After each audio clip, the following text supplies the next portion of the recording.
Hello everyone. आज के इस वीडियो में हम लोग एक्सरसाइज 8.2 का क्वेश्चन नंबर 3 से स्टार्ट करेंगे। पिछले वीडियो तक हम लोगों ने क्वेश्चन नंबर 2 तक कंप्लीट किया था, तो चलिए हम लोग क्वेश्चन नंबर 3 स्टार्ट करते हैं। देखो क्वेश्चन नंबर 3 है। क्वेश्चन नंबर 3, इसका हेडलाइन लिखा है using Cramer's rule solve the following system of linear equation. Cramer's rule का यूज करके हमें इस सिस्टम ऑफ लीनियर इक्वेशन को सॉल्व करना है, ठीक है। और इक्वेशन है x plus y plus z is equal to 1। अगला है x plus b y plus c z is equal to k. और तीसरा इक्वेशन है a square x plus b square y plus c square Z is equal to के square, ठीक है। ये हमारा 3 इक्वेशन दिया हुआ है और क्रैमर्स रूल का यूज करते हुए इसको सॉल्व करना है सिस्टम ऑफ लीनियर इक्वेशन को, यानी कि एक्स वाई जेड की वैल्यू निकालना है। तो देखो क्रैमर्स रूल लगाने के लिए हम लोग 4 चीज़ें निकालेंगे, क्या, डी और फिर D1 D2 D3, ठीक है। ये 4 चीज़ें निकालेंगे। तो सबसे पहले डी निकालते हैं। तो डी क्या होता है, तो जो कॉफिशिएंट्स होगा एक्स वाई जेड का, जो कॉफिशिएंट्स होगा उसको डिटर्मिनेंट में रखेंगे, यही होता है डी। तो इसके कॉफिशिएंट को बोलो तो ये है 1 1 एंड 1। अगला है a b and c, a b and c. अगला है ए स्क्वायर बी स्क्वायर और सी स्क्वायर, ठीक है। ये आ गया डी। अब पहले इसको हम लोग सॉल्व कर लेते हैं, ठीक है। तो देखो सॉल्व करने के लिए चलो इसमें हम लोग प्रॉपर्टी लगा लेते हैं, है ना। प्रॉपर्टी से ये थोड़ा आसानी से सॉल्व हो जाएगा। तो देखो इसमें प्रॉपर्टी लगाते हैं। तो हमें दिख रहा है कि यहाँ पे C1 माइनस C2 कर देंगे तो ये 0 हो जाएगा, फिर C2 माइनस C3 कर देंगे, 0 हो जाएगा, है ना। और 2 0 आता है तो सॉल्व करना आसान हो जाता है। तो यहाँ पे हम लोग यूज कर रहे हैं कि C1 को लिख रहे हैं क्या, C1 minus C2 and C2 को लिख रहे हैं C2 माइनस C3, ठीक है। तो C1 माइनस C2 करेंगे तो क्या मिलेगा ये, तो C1 माइनस C2 यानी कि 0 और C1 माइनस C2 यानी कि A माइनस B। और यहाँ भी C1 माइनस C2 करेंगे तो A square minus B square.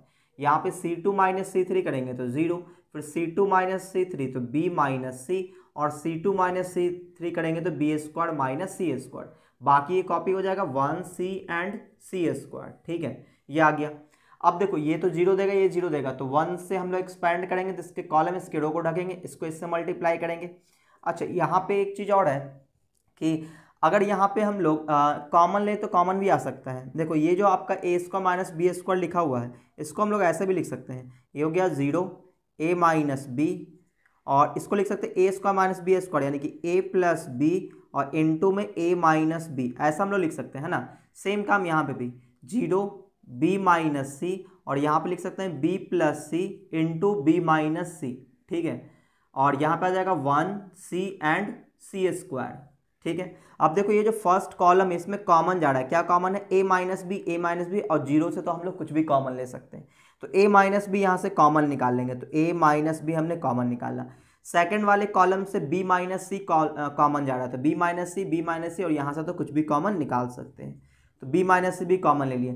Third column को एज इट इज छोड़ दिए, तो क्या बचेगा बोलो, यहाँ बच जाएगा 0, फिर यहाँ पे 1 और यहाँ पे a प्लस बी बच जाएगा, ठीक है। अच्छा यहाँ पे क्या बचेगा 0 1 एंड यहाँ पे b प्लस सी बच जाएगा, और यहाँ पे 1C एंड C स्क्वायर आ गया, ठीक है। अब यहाँ पे देखो इसको एक्सपैंड करना बहुत ही आसान है, तो यह आ जाएगा b माइनस सी, ठीक है। तो ये तो 0 देगा, ये 0 देगा इससे, तो इसके कॉलम इसके रो को ढकेंगे, इसको इससे मल्टीप्लाई करेंगे तो आ जाएगा b प्लस सी, और बीच में आएगा माइनस, इसको इससे मल्टीप्लाई करेंगे तो आगे माइनस है तो मल्टीप्लाई करेंगे, साइन भी चेंज हो गया यानी कि a माइनस बी हो जाएगा, ठीक है। अच्छा इसको और सॉल्व कर लेते हैं। तो ये माइनस बी और प्लस बी कैंसिल हो जाएगा, तो ये आ जाएगा a माइनस बी, अगला है b माइनस सी एंड अगला है c माइनस ए। तो हमने d को सॉल्व किया, हमारे पास ये चीज़ें आ चुका है, d की वैल्यू तो आ चुका है। अब हम लोग निकालेंगे D1। तो D1 निकालने के लिए क्या करना होगा, D का यूज करेंगे, ठीक है। D का कैसे यूज करेंगे, तो देखो जो D आया हुआ है उसका जो फर्स्ट कॉलम है उसको रिप्लेस कर देंगे कांस्टेंट वाले टर्म से, यानी कि 1K एंड K स्क्वायर, बाकी कॉपी कर देंगे 1B and B square, 1B and B square, अगला है 1C एंड C स्क्वायर, ठीक है। अब इसको सॉल्व करेंगे तो यहाँ भी प्रॉपर्टी लगा देते हैं, आसान हो जाएगा।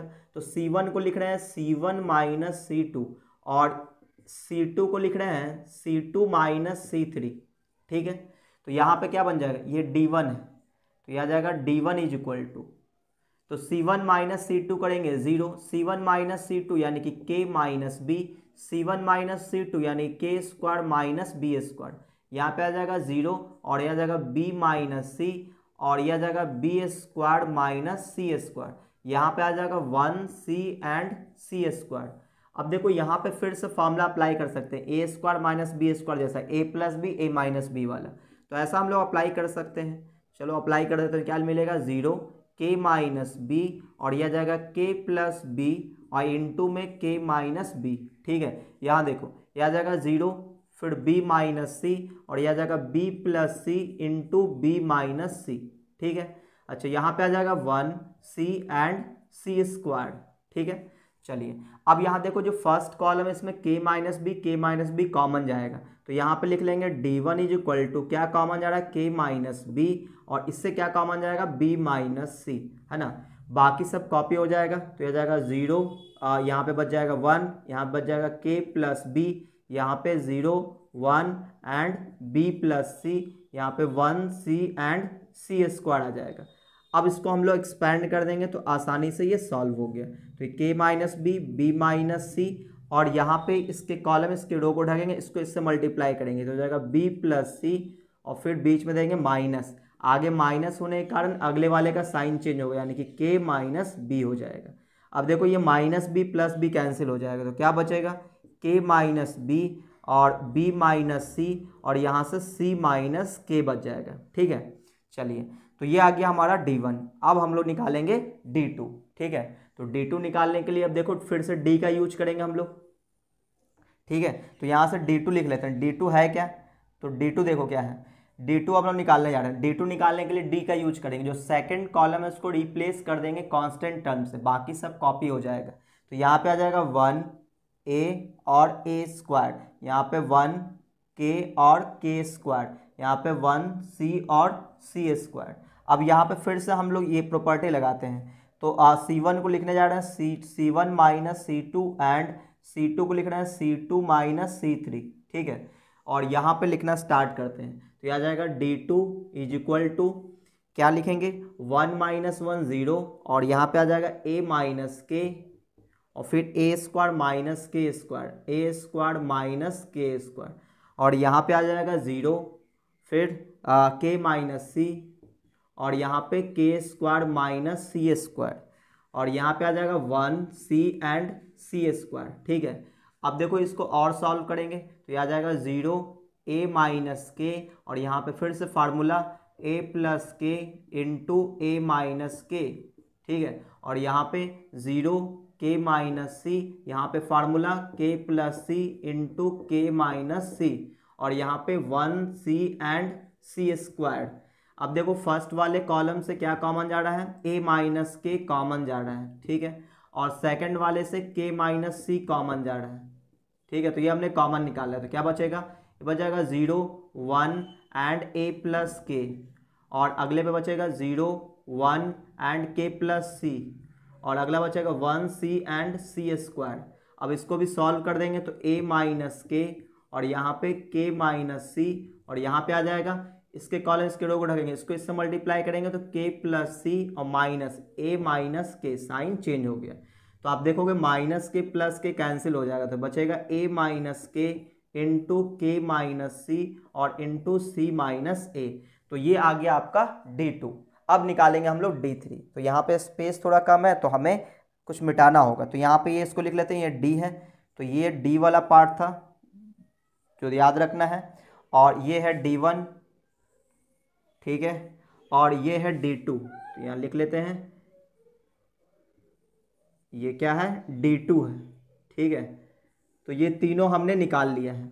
अब हम लोग निकालेंगे D3, तो आप चाहो तो इसका स्क्रीनशॉट ले लो, मैं इस वाले पार्ट को मिटा देता हूँ। ठीक है, चलिए तो इधर मैं मिटा दूँ, चलो D को रहने देते हैं क्योंकि इसी का यूज करके हम लोग D3 लिखने वाले हैं।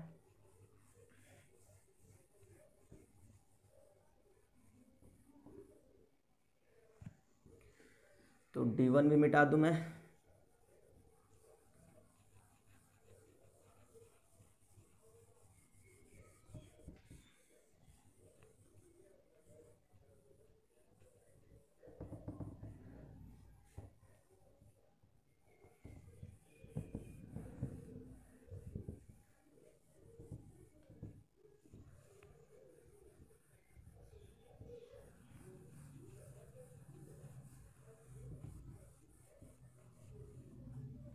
चलिए, तो अब हम मेरे पास D1 और D2 अवेलेबल है। अब हम लोग निकालेंगे D3, ठीक है।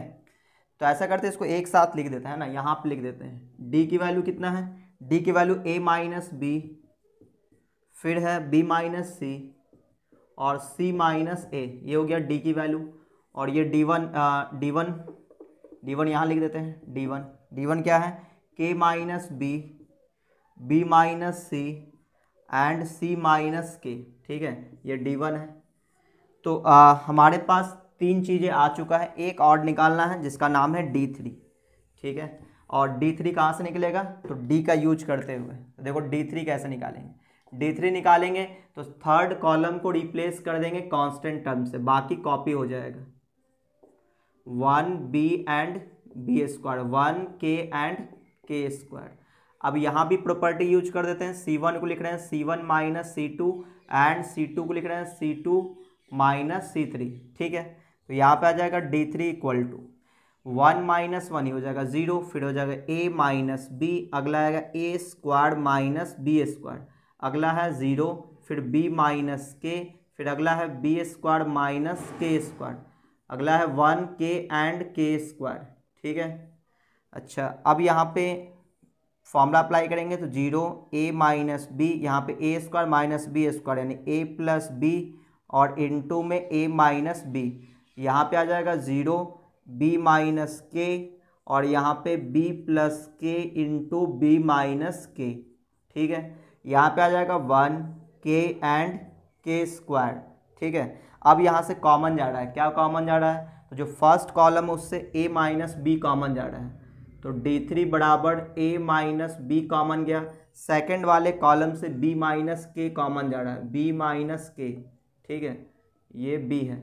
और यहाँ पे क्या बच जाएगा वो देखो, यहाँ पे बच जाएगा 0 1 और A प्लस बी, 0 1 और A प्लस बी, अगला बच जाएगा 0 1 और B प्लस के, और अगला है 1k एंड के स्क्वायर, ठीक है। अब इसको सॉल्व कर लेते हैं, तो ये जाएगा A माइनस बी और ये जाएगा B माइनस के, और यहाँ पे इसके कॉलम इसके रो को ढकेंगे तो ये इससे मल्टीप्लाई होगा, यानी कि B प्लस के, आगे है माइनस यानी साइन हो जाएगा चेंज, तो यहाँ से minus b plus b cancel, तो A माइनस बी और B माइनस के, और यहाँ पे K माइनस A बच गया, और ये आ गया D3। अब हमें निकालना x y z, तो अब देखो x इज इक्वल टू क्या होगा, D1 बाई डी, तो D1 की वैल्यू क्या है, तो D1 की वैल्यू ये रहा, लिखेंगे K minus b into b minus c into c minus k, ठीक है। अच्छा, और D की वैल्यू क्या है, ये रहा D की value A minus b, B minus c and C minus A।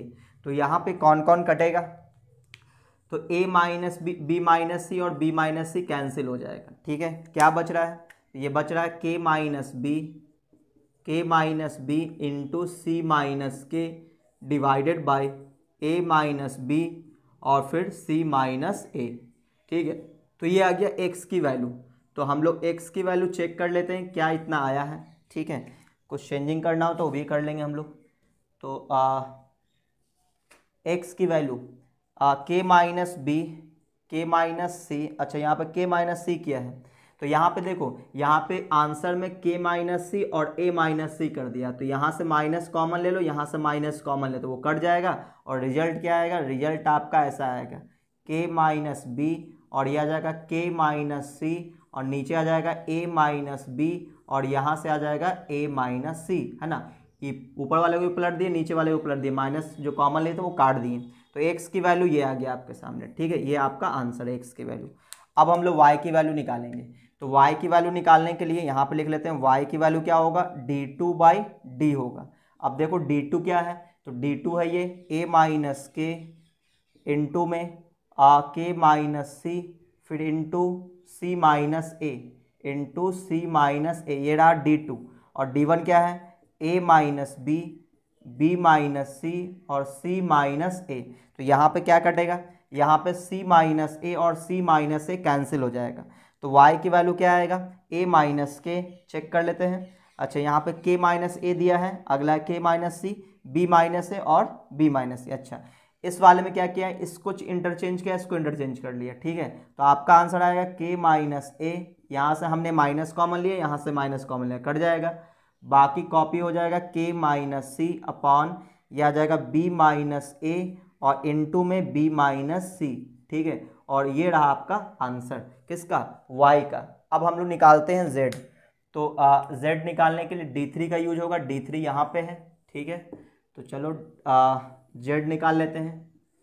तो देखो z इज इक्वल टू क्या लिखेंगे, d3 बाई डी। तो देखो z is equal to d3 क्या है, d3 ये रहा a माइनस बी और b माइनस के और यहाँ पे k minus a divided by a minus b, b minus c और c माइनस ए। तो यहाँ पे a माइनस बी कैंसिल हो जाएगा, तो ये b माइनस के को हम लोग k माइनस बी कर लेते, तो ऊपर से एक माइनस आ जाएगा। अब उस माइनस को हम लोग नीचे से किसी एक को चेंज करेंगे, b माइनस से c माइनस है, किसी एक को चेंज करना पड़ेगा। तो c माइनस ए तो सही है और c माइनस बी लिखा है, तो इसको हम लोग चेंज कर लेते, तो ये हो जाएगा c माइनस बी, ठीक है। और यह है c माइनस ए। तो आपका z का भी आंसर आ चुका है, ठीक है। और ये हो गया XYZ की वैल्यू। तो उम्मीद आपको ये समझ में आया होगा। तो आप लोग चाहो तो इसका स्क्रीनशॉट ले लो, हम लोग अगले क्वेश्चन में बात करते हैं।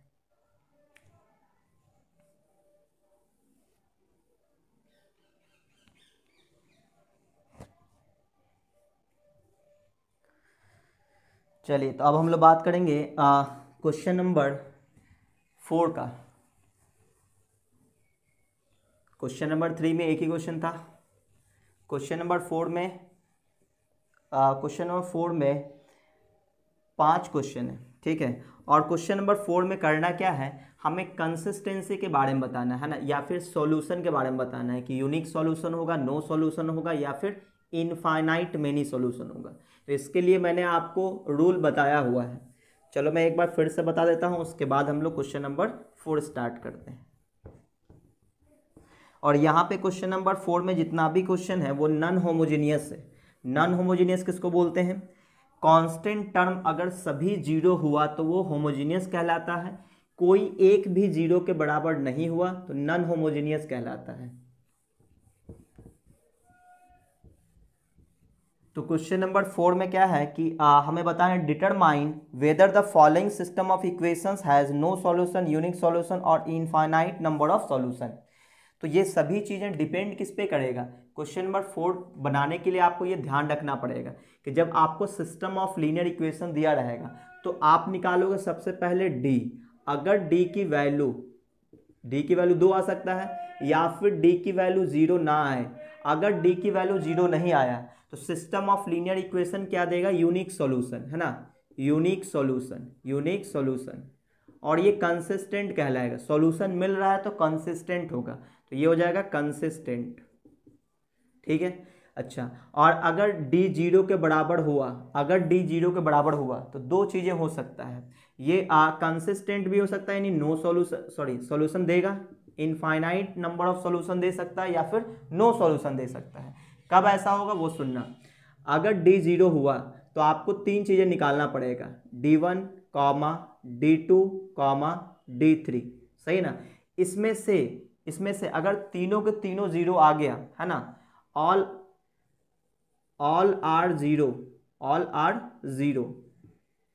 अगर ये तीनों के तीनों 0 आ गया तो इनफाइनाइट नंबर ऑफ सॉल्यूशन होगा, ठीक है। अगर d 0 है और आपने d1, d2, d3 निकाला, ये तीनों 0 के बराबर हो गया, तो आप बोलोगे इनफाइनाइट नंबर ऑफ सॉल्यूशन। और यहां भी सॉल्यूशन मिल रहा है तो ये भी कंसिस्टेंट होगा, ठीक है, सॉल्यूशन मिल रहा है तो कंसिस्टेंट। और अगर इन तीनों में कोई एक भी नॉन जीरो हुआ, है ना, one of them d1, d2 and d3 are non zero, अगर कोई एक भी 0 के बराबर नहीं आया तो यहां पे बोलेंगे नो सॉल्यूशन, कोई सॉल्यूशन नहीं होगा, जिसको हम लोग इनकंसिस्टेंट बोलेंगे, ठीक है, इसको बोलेंगे इनकंसिस्टेंट। तो उम्मीद आपको ये समझ में आया होगा। ये हमने बात किया है नॉन होमोजेनियस इक्वेशन के लिए। क्वेश्चन नंबर 4 में सभी नॉन होमोजेनियस है, ठीक है। चलिए, तो अब हम लोग क्वेश्चन करना स्टार्ट करते हैं। यानी कि आपको ये ध्यान रखना है, जब आपके पास सिस्टम ऑफ लीनियर इक्वेशन होगा, सबसे पहले आप डी निकालोगे। डी अगर 0 के बराबर नहीं हुआ, सही है, तो वो यूनिक सॉल्यूशन देगा, सिर्फ एक सॉल्यूशन देगा और वो कंसिस्टेंट कहलाएगा। अगर डी 0 के बराबर हुआ तो हमें D1 D2 D3 निकालना पड़ेगा। अगर सभी 0 हो गया तो इनफाइनाइट नंबर ऑफ सॉल्यूशन, अब कोई एक भी 0 नहीं हुआ तो नो सॉल्यूशन, बस। चलिए, तो हम लोग क्वेश्चन बनाना स्टार्ट करते हैं, ठीक है। जो क्वेश्चन नंबर 4, इतना में तो बन ही जाएगा। 4 का जो फर्स्ट नंबर क्वेश्चन है उसको ध्यान से देखो।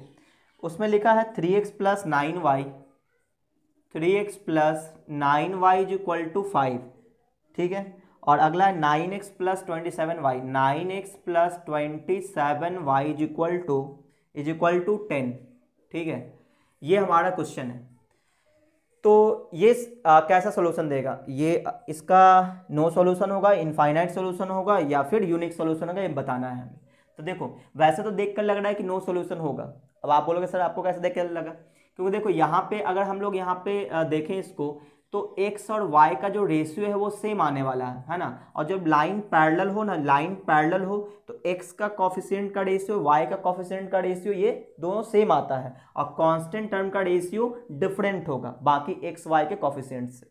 तो इसका मतलब ये होगा पैरेलल है ना। और पैरेलल तो नो सॉल्यूशन होगा, लेकिन हम लोग इस रूल के अकॉर्डिंग आते हैं, ठीक है। तो सबसे पहले हम लोग निकालेंगे d। तो d क्या है इसका? तो d देखो, d निकालने के लिए x y का जो कॉफिशिएंट उसको रखना पड़ेगा। तो 3, 9 और 9 27।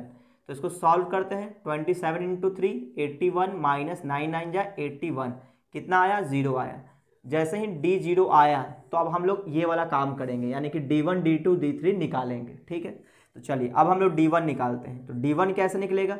तो कॉलम 1 को हम लोग रिप्लेस कर देंगे कांस्टेंट टर्म से। तो 5 एंड 10, बाकी कॉपी हो जाएगा 9 एंड 27। तो क्या बोलेंगे? 27 इंटू 5, 7 5 35 के 5, बाकी 3, 5 दूनी 10 और 3 13, ठीक है। माइनस यह आ जाएगा 90। अच्छा, जो कि ये 0 के बराबर नहीं आएगा। और चूंकि D1 जो है, D1 0 के बराबर नहीं आया, तो हमें क्या बोला गया था? अगर तीनों 0 के बराबर आया तो इनफाइनाइट नंबर ऑफ सॉल्यूशन, कोई एक भी इनमें से नन जीरो हुआ, 0 के बराबर नहीं हुआ, तो नो सॉल्यूशन। तो आप देखो D1 जो है 0 के बराबर नहीं आया, तो क्या बोलेंगे? So given system of linear equation, given system of linear equation has no solution, कोई सॉल्यूशन नहीं होने वाला, ठीक है, जो हम लोग को पहले से पता था। चलिए, ये तो क्वेश्चन नंबर 4 का फर्स्ट हुआ। चलिए सेकंड नंबर करते हैं, ठीक है। यहाँ पे कर लेते हैं, स्पेस तो है ही। तो क्वेश्चन नंबर 4 का सेकंड नंबर देखो। सेकंड नंबर इसमें लिखा है 2x minus y is equal to 5, ठीक है। और 4x plus 2y, 4x minus 2y is equal to 10, ठीक है। यहाँ से आप 2 कॉमन ले लोगे तो ये 5 आ जाएगा, यानी कि ये लाइन बिल्कुल सेम हो जाएगा, यानी कि दोनों लाइन कोइंसिडेंट है, यानी एक दूसरे को ओवरलैप कर रहा है। इसका मतलब इनफाइनाइट नंबर ऑफ सॉल्यूशन होगा, ठीक है ना। ये क्लास 10 का रूल था। लेकिन अब हम लोग डिटर्मिनेंट का यूज करते हैं। तो सबसे पहले डी निकालेंगे, ठीक है। डी निकालने पे क्या होगा? तो एक्स वाई के कॉफिशिएंट को रखेंगे, यानी 2 4 -1 एंड -2, ठीक है। क्या आएगा? तो यह जाएगा 2 2 जा 4, यानी कि माइनस का 4 अब प्लस का 4, यानी आ गया 0। जैसे ही D 0 आया तो हमें D1 D2 D3 निकालना पड़ेगा। तो चलिए D1 निकालते हैं। D1 निकालने के लिए क्या करना पड़ेगा? D1 निकालने के लिए हमें फर्स्ट कॉलम को रिप्लेस करना पड़ेगा कांस्टेंट टर्म से। तो ये हो जाएगा 5 10, बाकी कॉपी कर देंगे, ठीक है। तो इसको सॉल्व करते हैं तो कितना आ जाएगा? 5 2 जा 10, यानी -10 और प्लस का 10, ये भी आ गया 0, यानी कि D1 भी 0 मिल गया। अब D2 निकालेंगे। तो D2 निकालते हैं।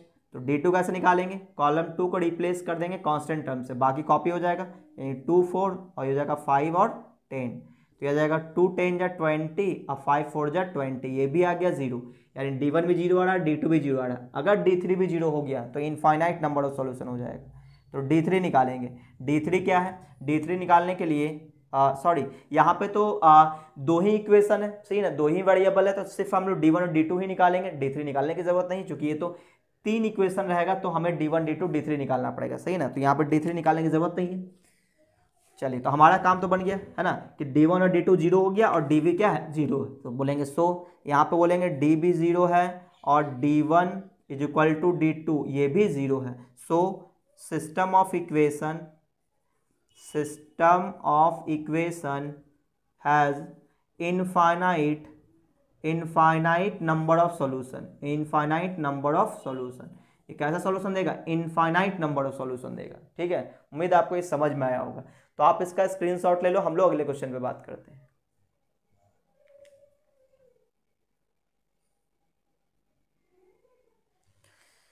चलिए क्वेश्चन नंबर हम लोग 4 का थर्ड कर लेते हैं। यानी कि यहाँ पे क्या है, सबसे पहले हम लोग डी निकालते हैं। अगर डी नन जीरो हुआ तब तो बात वहीं खत्म कि यूनिक सॉल्यूशन होगा, और अगर डी जीरो हुआ तब तो हमें D1 D2 ये सब निकालना पड़ता है। दो इक्वेशन रहे तो सिर्फ D1 और D2 ही निकालेंगे, है ना। D3 तो तब निकालेंगे जब हमारा 3 इक्वेशन 3 वेरिएबल होगा।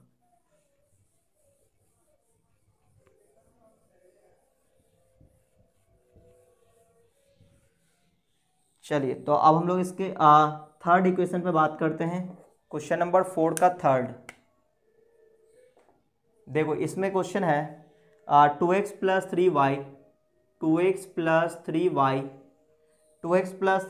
Plus z is equal to 5। अगला है 3x plus y plus 5z is equal to 7। ठीक है, और अगला है x plus 4y plus minus 2z is equal to 3 ठीक है, ये हमारा सिस्टम ऑफ लीनियर इक्वेशन दिया हुआ है। हमें चेक करना है यूनिक सॉल्यूशन देगा, इनफाइनाइट सॉल्यूशन देगा या फिर नो सॉल्यूशन देगा। तो सबसे पहले हम लोग डी निकालेंगे। तो डी कैसे निकलेगा? तो कोफिशिएंट्स को डिटर्मिनेंट पर रखेंगे, यानी कि 2, 3 एंड 1। अगला है 3, 1 एंड 5। अगला है 1, 4 एंड -2। ठीक है, इसको सॉल्व करते हैं तो ये आ जाएगा 2, इसके कॉलम इसके रो को ढकेंगे तो -2 -20, माइनस का 3 इसके कॉलम इसके रो को ढकेंगे तो माइनस का 6 माइनस का 5 प्लस का 1 इसके कॉलम इसके रो को ढकेंगे तो 12 और -1। इसको सॉल्व कर लेते हैं तो यह जाएगा -22 तो -44 हो जाएगा, और यह जाएगा प्लस में 6 5 11 33 33 आ जाएगा, और यह जाएगा प्लस का 11। सही है ना। तो यहाँ पे 33 प्लस -44 अब प्लस ये भी हो जाएगा 44, यानी कि वैल्यू आ रहा है 0। अगर d की वैल्यू 0 आया तो हमें D1 D2 D3 निकालना पड़ेगा। तो D1 निकालेंगे तो D1 कैसे निकलेगा? तो D से निकलेगा। फर्स्ट कॉलम को रिप्लेस कर देंगे कांस्टेंट टर्म से, यानी कि 5 7 एंड 3। बाकी कॉपी कर देंगे 3 1 एंड 4। अगला 1 5 -2 1 5 -2।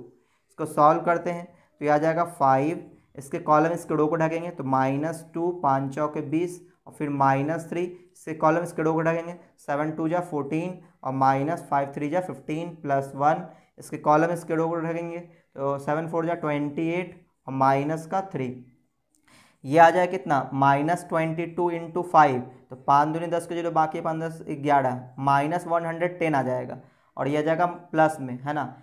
ये आ जाए कितना? 20 और 29 इंटू 3 29 इंटू 3 तो 9 3 27 का 7 बाकी 2 3 दूनी 6 और 2 8 87 आ जाएगा, और यह आ जाएगा कितना? प्लस में 25 तो 87 और 25 को ऐड करेंगे तो 87 और 25 को ऐड करते हैं तो 7 5 12 2 बाकी 1 8 1 9 2 11 112 आ रहा है। तो यह जाएगा -110 और प्लस 112।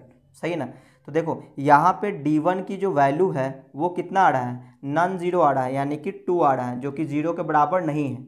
और चूंकि D1 D2 D3 इनमें से कोई भी एक 0 के बराबर नहीं हुआ और D 0 के बराबर है तो क्या बोलेंगे? No solution.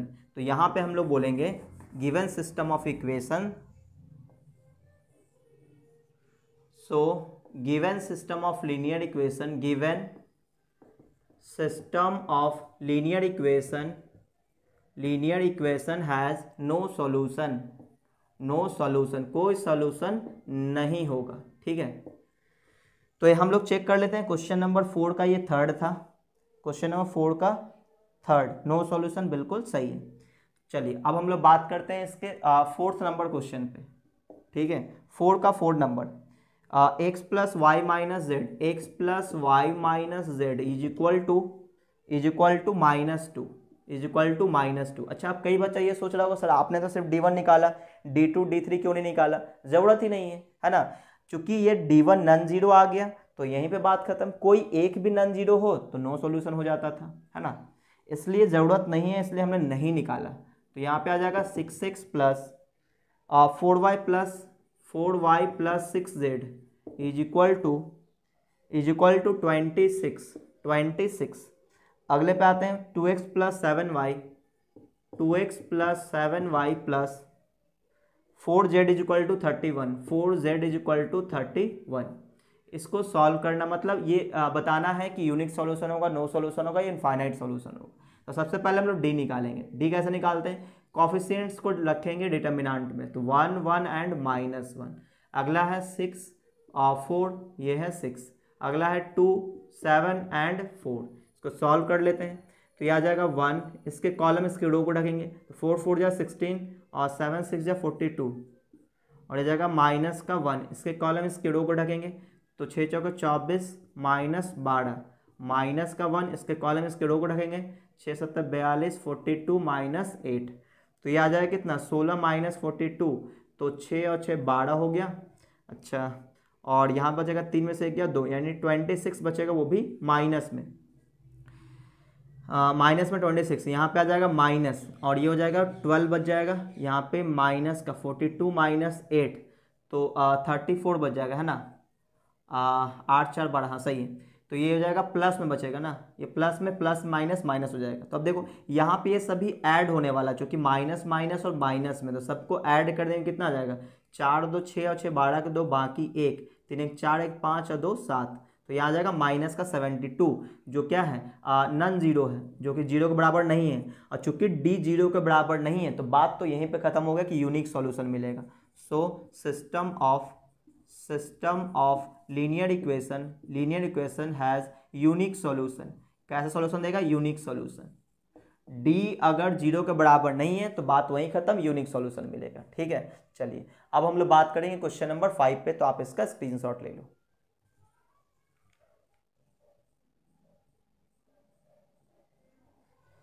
तो फोर्थ का 5 नंबर यानी इसी का लास्ट क्वेश्चन है।